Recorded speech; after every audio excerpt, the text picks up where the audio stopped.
Alhamdulillah wassalatu wassalamu ala Rasulillah wa ala alihi wa ashabihi wa mawalah.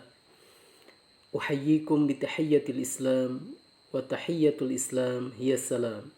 Assalamualaikum warahmatullahi wabarakatuh.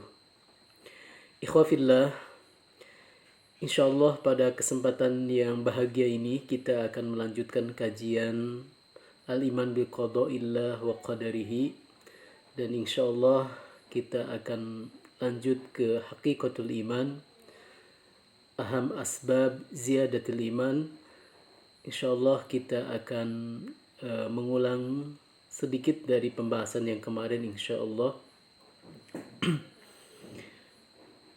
Khafa'ul Qadari wa Karahiyatul Khawd Fih, tersembunyinya takdir dan dibenci kita memperdalam, mencari-cari tentang takdir Allah yang akan datang.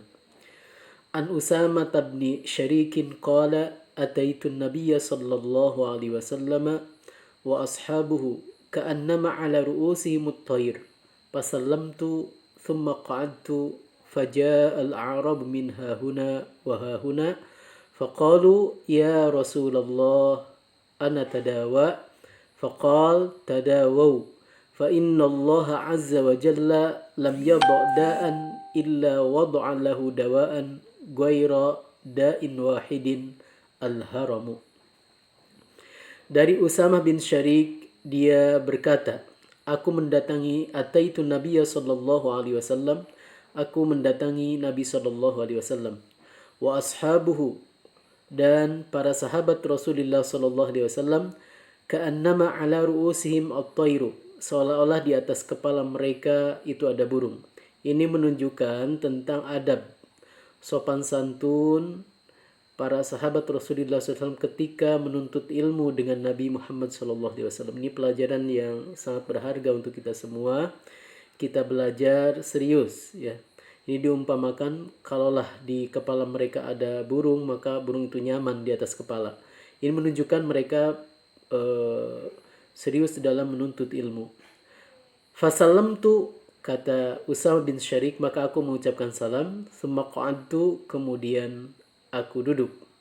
Ini adab ketika terlambat kita masuk ke majelis, mengucapkan salam dan duduk di ujung barisan. Faja'al a'rab min hahuna wa hahuna, maka datanglah al-a'rab, para penduduk Baduy, ya, penduduk Arab, perkampungan Arab, dari sana sini. Faqalu ya Rasulullah anna tadawa, jadi mereka sorohatan, terus terang langsung bertanya kepada Rasulullah SAW. Faqalu ya Rasulullah anna tadawa, wahai baginda Rasul, apakah kami harus berobat? Faqal, maka Nabi SAW bersabda, tadawaw, maka berobatlah kalian. Fa innallaha azza wa jalla, bahwa sesungguhnya Allah azza wa jalla yang maha perkasa lagi maha luhur, lam yadha' da'an, tidaklah meletakkan, menurunkan penyakit, illa wada'a lahu dawaan, kecuali Allah meletakkan, menurunkan bersama dengan penyakit itu dawaan, ya, menurunkan atau meletakkan obat penyembuhnya.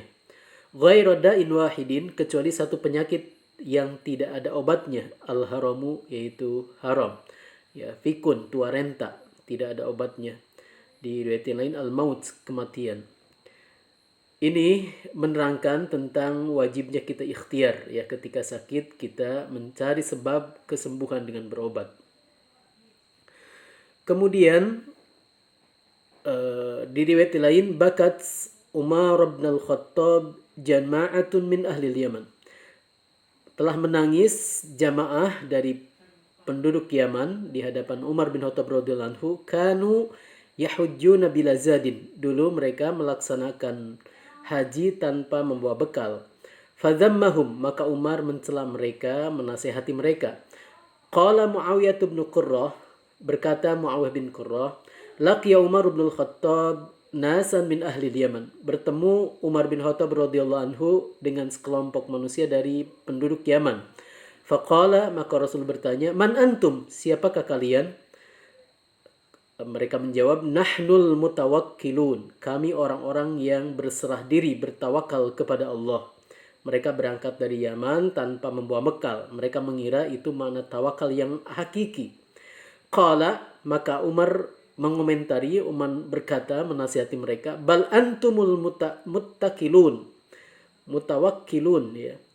Kalau di sini tertulis mutaakilun, bahkan kalian adalah orang-orang yang sepanjang jalan meminta makan, ya, karena tidak membawa bekal, maka mereka justru ya bukan menyerahkan diri kepada Allah dengan benar, tetapi justru mereka kehabisan bekal dan minta-minta makan.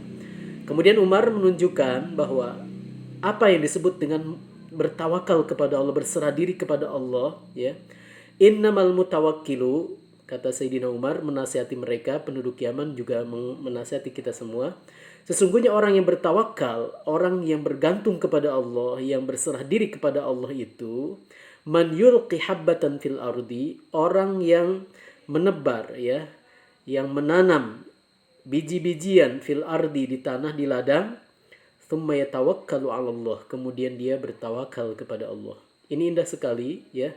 Makna utuh dari tawakal dibarengi dengan, diawali dengan kita melaksanakan sebab-sebab kesuksesan. Contoh di sini ya, innamal mutawakkilu, sungguhnya orang yang bertawakal, yang berserah diri kepada Allah adalah man yulqi habbatan fil ardi, orang yang menanam ya, meletakkan biji-bijian di bumi, di ladang. Dia tanam biji-bijian, kemudian dia airi, dia urus ya, bersihkan terus ya.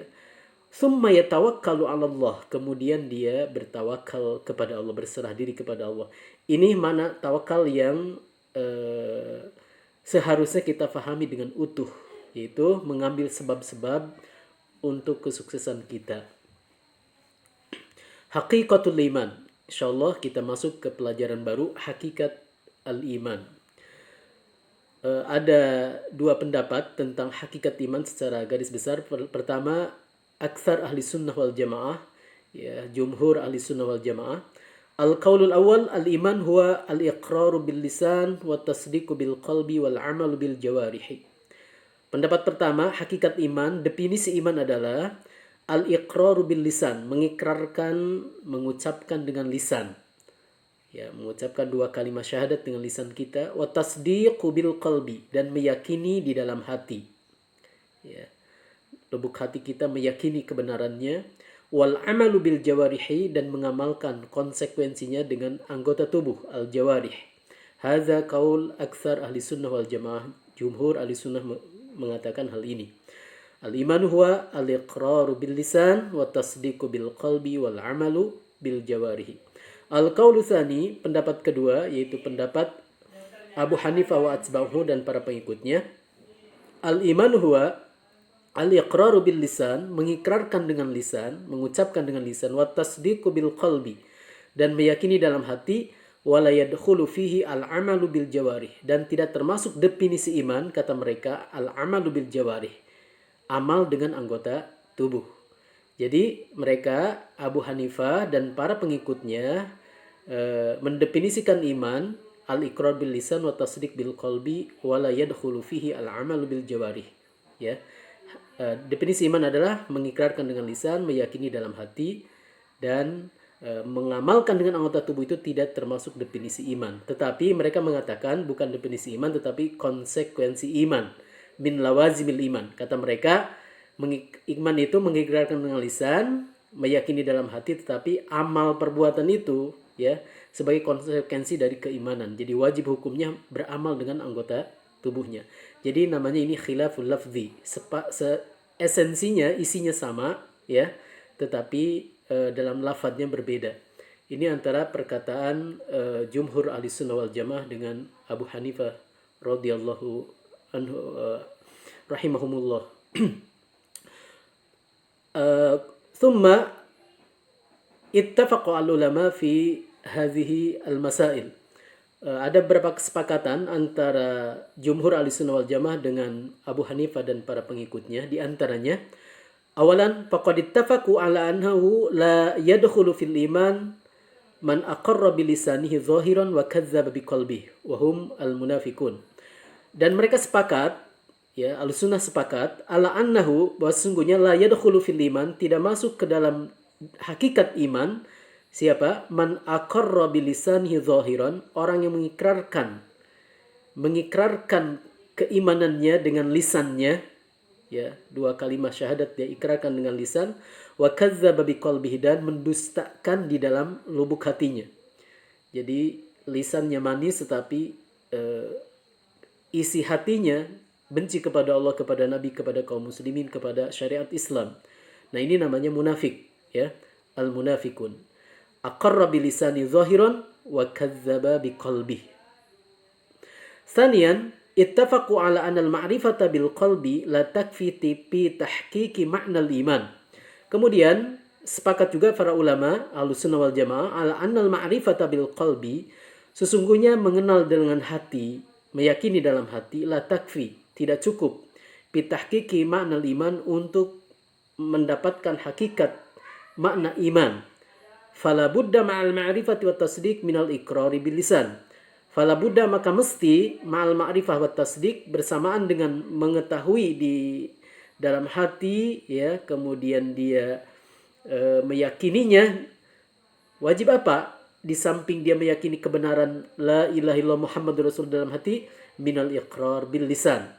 Ya, wajib mengikrarkan, mengucapkannya dengan lisan. Jadi tidak boleh hanya meyakini di hati saja tanpa diikrarkan, ya. Itu tidak mendapatkan hakikat keimanan kalau tidak diungkapkan. Salisan, wa ajma'u aydan anna murtakibal akabirati laisa kafiran. Perhatikan, ini sangat penting sekali, ini pendapat Ahlussunnah wal Jamaah. Wa ajma'u, dan mereka Ahlussunnah wal Jamaah sepakat juga, anna murtakibal kabirati, sungguhnya pelaku dosa besar, laisa kafiran, dia tidak kafir. Apa syaratnya dia tidak kafir? Madama ghairu mustahillin laha, selagi dia tidak menghalalkan dosa besarnya itu, ya. Jadi orang melakukan dosa besar tidak kafir, syaratnya dia, ya, selagi dia tidak menghalalkan dosa besarnya itu. Wa in mata qabla taubati anha, walaupun dia mati sebelum bertaubat. Jadi orang muslim melakukan dosa besar, dia mati sebelum bertaubat, nah itu masih dihukumi seorang muslim, ya, seorang muslim yang asin, yang bermaksiat kepada Allah Subhanahu wa taala. Rabi'an, ta'riful iman bil qaul wa tasdiq wal amal innama huwa bin nazar ila ma indallah.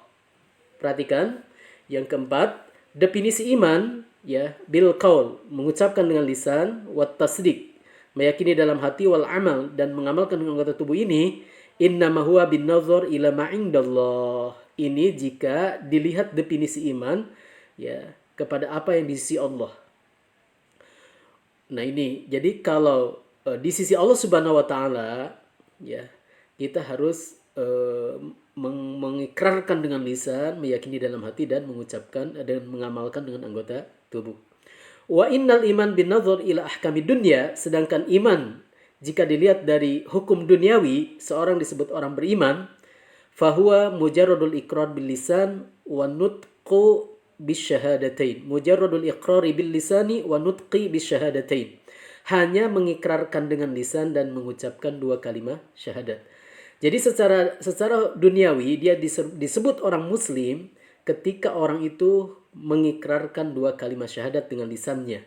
Jadi orang kafir ketika dia bersyahadat, mengucapkan dua kalimat syahadat, maka secara hukum duniawi dia adalah seorang muslim, dia adalah saudara kita.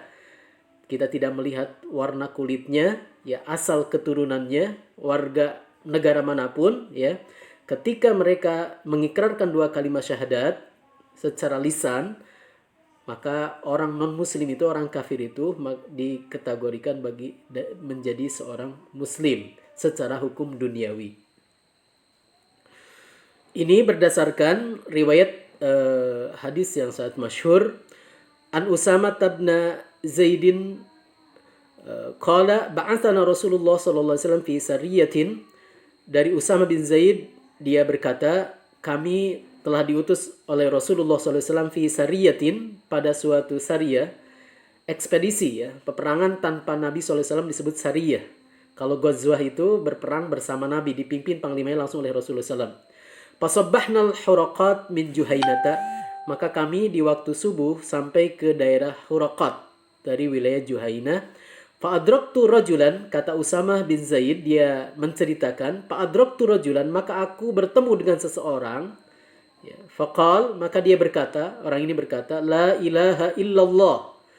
La ilaha illallah. Fata'antuhu. Maka Sayyidina Usamah bin Zaid langsung menusuknya. Ya, orang yang pertama kali bertemu ini di daerah Juhainah dari Huraqat ini, ya, Huraqat dari Juhainah ini langsung di fata'antuhu, maka aku menusuknya hingga dia meninggal dunia. Nah, setelah kejadian itu, ya, Sayyidina Usamah bin Zaid dia merasa ragu, ya. Fawaqa'a fi nafsi min dzalik, maka menimpa pada jiwaku min dzalik, dari kejadian itu. Dia ragu, apakah orang ini masih kafir atau muslim, ya. Kemudian coba lihat ketika ada proses, ya, keraguan dalam lubuk hati, para sahabat itu langsung mengadu kepada Rasulullah SAW. Fadzakartuhu lin Nabi sallallahu alaihi wasallam. Maka aku ceritakan itu, ya, kepada Nabi sallallahu alaihi wasallam, bahwa dia mengadakan ekspedisi untuk menangkap orang-orang kafir yang membunuh kaum muslimin yang diundang oleh mereka. Mereka sejarahnya jadi orang-orang kafir ini minta kepada Nabi sallallahu alaihi wasallam supaya diutus para sahabat Nabi yang ahli Al-Qur'an, ahli agama Islam. Maka Rasulullah mengutus beberapa sahabat qurra, para penghafal Al-Quran, kepada mereka. Kemudian mereka membunuh sahabat-sahabat ini. Nah, ketika kejadian itu diketahui oleh Rasulullah SAW, Rasulullah mengutus Usamah bin Zaid untuk menangkap mereka para pembunuh. Nah, maka pantas difahami oleh kita, ini daerah-daerah yang dimungkinkan, ya, ada orang-orang yang membunuh sahabat Rasulullah SAW. Jadi, ya, dia Usamah ini langsung bertemu di daerah tersebut dengan seseorang yang tadinya masih kafir, ya. Kemudian di hadapan Usamah mengucapkan 2 kalimat syahadat, mengucapkan la ilaha illallah. Faqala Rasulullah sallallahu alaihi wasallam, maka Rasulullah bertanya, aqala la ilaha illallah wa qataltahu? Aqala la ilaha illallah, apakah dia telah mengucapkan la ilaha illallah wa qataltahu dan engkau telah membunuhnya, wahai Usamah? Qala, maka Usamah menjawab, qultu, aku berkata, ya Rasulullah, innama qalaha khaufan minas sila. Ya Rasulullah, sungguhnya dia mengucapkan 2 kalimat syahadat, mengucapkan la ilaha illallah itu khaufan minas sila, karena dia takut dengan senjata, dia takut dibunuh. Qala, perhatikan, ya, sikap Rasulullah SAW sangat tegas sekali. Rasulullah bersabda, afala syaqaqta an qalbihi hatta ta'lama aqalaha amla. Ya, Rasul bertanya kepada Usamah, afala syaqaqta, tidakkah kamu telah membelah an qalbi, hati dia, jantung dia, hatta ta'lama aqalaha amla, hingga kamu mengetahui apakah dia di dalam lubuk hatinya itu mengucapkan la ilaha illallah atau tidak. Ini ungkapan yang luar biasa, ya, yang ditanyakan kepada Usamah bin Zaid radhiyallahu anhu. Famazala yukarriruha alayya, kata Usamah, Rasulullah terus menerus mengulang-ulang kata-kata ini, afala syaqaqta an qalbi hatta ta'lama aqala amla, tidakkah kamu telah membelah hatinya hingga kamu mengetahui apakah dia, lubuk hatinya itu mengucapkan la ilaha illallah atau tidak. Itu diulang-ulang oleh Nabi sallallahu alaihi wasallam, alayya, kepadaku, hatta tamannaitu anni aslamtu yauma id, kata Usamah, Sayyidina Usamah, hingga aku, ya, berandai-andai waktu itu baru masuk Islam, ya, karena dia merasa berdosa telah membunuh orang yang mengucapkan la ilaha illallah. Perhatikan, di sini adalah pelajaran bagi kita. Jadi al-hukmu ala zahir, kita menghukumi seorang muslim atau non muslim, seorang atau kafir secara zahir. Kalau orang itu sudah mengucapkan 2 kalimat syahadat, maka dia saudara kita secara duniawi, dia adalah seorang muslim. Hadis ini menerangkan bahwa, ya, orang yang mengucapkan 2 kalimat syahadat secara lisan, ya, secara zahir, maka dia sudah dikategorikan seorang muslim. Ziyadatul iman wa naqsuhu, bertambahnya iman dan berkurangnya iman. Mudah-mudahan kita bisa, ya, membedakan apakah diri kita ini selama ini iman kita sedang bertambah atau berkurang. Jangan sampai kita, ya, tidak tahu apakah sedang bertambah atau kurang iman kita ini. Ini ada dua pendapat. Al-qaul awal, al-iman huwa al-iqrar bil lisan wa tasdiq bil qalbi wal amal bil jawari. Al-iman yazid wa yankus aktsaru ahli sunnah. Perhatikan di perdebatan yang pertama ada dua kaul ya tentang definisi iman, dan ini ada konsekuensinya. Ketika berbeda pendapat di definisi iman, maka ada perbedaan pendapat juga apakah iman itu bertambah dan berkurang atau tidak. Perhatikan, jumhur ahli sunnah wal jamaah, aksaru ahli sunnah wal jamaah, qalu al-iman huwal ikrar bil lisan. Iman itu mengikrarkan dengan lisan, wa tasdiq bil qalbi, meyakini dalam hati, wal amalu bil jawarihi, dan mengamalkan dengan anggota tubuh. Nah, jumhur ulama yang mendefinisikan iman seperti ini, mereka berkata al-iman yazid wa yankus. Iman itu bertambah dan berkurang. Ya, kemudian kedua, al-qaul tsani, al-iman huwa al-iqrar bil lisan wa tasdiq bil qalbi wa la yadkhulu fi al-amal bil jawarih. Pendapat yang kita tahu Abu Hanifah dengan para pengikutnya mengatakan iman adalah mengikrarkan dengan lisan, meyakini dalam hati, dan ya, amal dengan anggota tubuh tidak termasuk ke dalam definisi iman. Maka mereka mengatakan al-iman la yazid wa la yankus. Iman tidak bertambah dan tidak berkurang. Jadi intinya ada dua pendapat. Pertanyaannya, mana pendapat yang sahih, yang benar dari dua pendapat ini? As-sahih al-iman yazid wa yankus. Ya, yang benar adalah iman itu bertambah dan berkurang. Qala ta'ala, argumentasinya, dalilnya adalah a'udzubillahi minasyaitonirrajim, innamal mu'minuna allazina idza dzukirallahu wajilat qulubuhum wa idza tuliyat 'alaihim ayatuhu zadathum imana. Innamal mu'minun, sesungguhnya hanyalah orang-orang beriman itu adalah allazina idza dzukirallahu, orang-orang yang jika disebut Allah, wajilat qulubuhum, maka bergetarlah hatinya. Bergetarlah hati mereka, orang-orang beriman. Wa idza tuliyat, dan jika dibacakan alaihim, kepada mereka, ayatuhu, ayat-ayat Allah, jika dibacakan kepada mereka, zadathum imanan, maka bertambahlah bagi mereka keimanan mereka. Jadi di sini ya, dalil bahwa iman itu bertambah ketika dibacakan ayat-ayat Allah. Qala Rasulullah SAW, dan dalil dari hadis, argumentasi dari hadis Rasulullah SAW adalah al-imanu bid'un wa sab'una syu'batan.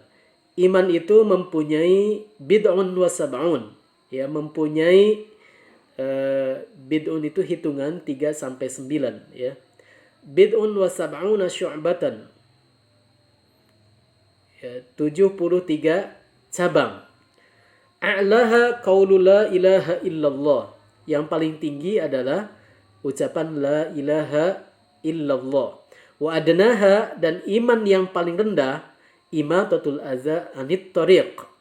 Ya, membuang sesuatu yang menyakitkan, sampah, ya, ranting, duri, anit tariq, dari jalan. Nah, ini iman yang paling rendah.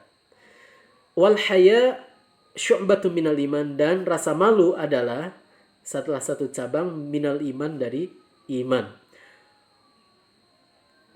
Ini dalil dari hadis Rasulullah SAW. Jadi iman itu ada yang tinggi, ada yang rendah. Maka iman yazid wa yankus. Wa min qauli sahabah, dan dari perkataan para sahabat Rasulullah SAW, kana Umaru yaqulu li ashabihi, dulu Sayyidina Umar berkata kepada para sahabatnya, ini terkenal sekali, hallumu nazdadu imanan fayadhkurunallah. Kata Sayyidina Umar, mari kita hallumu nazdadu, mari kita menambah keimanan, fayadhkurunallah, maka mereka berzikir kepada Allah. Nah, ini dalil bahwa iman itu ya yazid wa yanqus minal Quran, minal hadis, wa min qauli sahabati Rasulillah sallallahu alaihi wasallam. Syukran. Alhamdulillah sudah kita selesaikan materi tentang melengkapi khafa aliman bil qadar, iman kepada takdir itu tidak menafikan, la yunafi al akhdha bil asbab, tidak menafikan harus melakukan sebab atau usaha, dan juga hakikatul iman, ya kita bahas tentang definisi hakikat iman, dan juga al iman yazid wa yankus. Mudah-mudahan Allah Subhanahu wa taala menguatkan, mengokohkan keimanan dan keislaman kita semua, ya. Dan insya Allah pada pertemuan yang akan datang kita sama-sama akan membahas tentang aham asbab ziyadatul iman, ya. Jadi hal-hal penting yang sangat urgen, yang sangat penting untuk meningkatkan keimanan dan keislaman kita insya Allah di pertemuan yang akan datang. Itu yang bisa disampaikan. Semoga kita semua lebih memperdalam lagi tentang keimanan ini, karena kita ingin ya iman kita terus bertumbuh, terus meningkat, sehingga kita mudah-mudahan tergolong orang-orang yang bertakwa, yang senantiasa berusaha melaksanakan perintah Allah dan menjauhi larangan-larangannya. Wallahul muwaffiq ila aqwamit thoriq. Wassalamualaikum warahmatullahi wabarakatuh.